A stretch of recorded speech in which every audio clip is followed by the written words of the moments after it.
হঠাৎ শুনি আমার দিদা মারা গেছে আর পশ্চিমবঙ্গে কন্টেন্টেরও গড় মারা গেছে।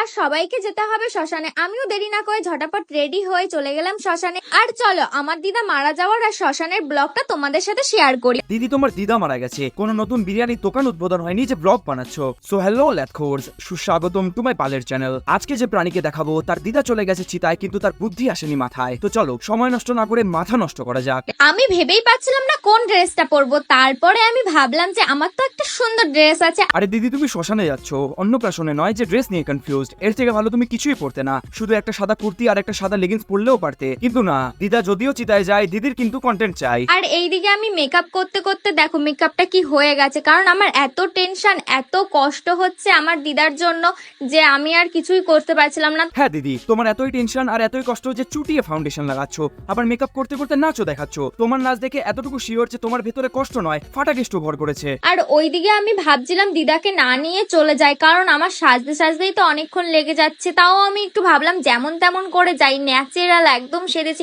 মানে কিচ্ছু দিইনি, না সাজলে না হয়। আজকে আমি সেন্টটা মারতেই ভুলে গেছি, আর সেন্টটা দিয়ে আমি ফিনিশিং করে দিলাম। ন্যাচারাল না ঝাটের বাল সে তো দেখাই যাচ্ছে। এদিকে দিদা ফিনিশ হয়ে গেছে, কিন্তু দিদির সেন্ট দিয়ে ফিনিশিং বেশি দরকারি। তাহলে আমি শ্মশানে চলে এলাম, আর সবার মাঝখানে ভিডিও করতে কেমন একটা লাগে বোঝোই তো তোমরা। শ্মশানে পার্টি ড্রেস পরে আসতে কেমন লাগেনি, এক গাদা মেকআপ লাগাতে কেমন লাগেনি, কিন্তু সবার মাঝখানে ভিডিও বানাতে কেমন লাগছে। বাহ দিদি বাহ, তুমি তো হিপোক্রেসির সীমা ছাড়িয়ে গেছো। তো ল্যাথখোর্স, আজকের জন্য এতটুকুই, দেখা হচ্ছে খুব শীঘ্রই। আর আমি দিতে যাচ্ছি ঘুমু, সাবস্ক্রাইব করো পাবে চুমু। আর হ্যাঁ, ভিডিওটি লাইক করতে ভুলো না এবং চ্যানেলটি অবশ্যই সাবস্ক্রাইব করো, এবং ভিডিওর ফেভারিট পার্ট তোমার নিচে কমেন্ট সেকশনে নিশ্চয়ই জানিও।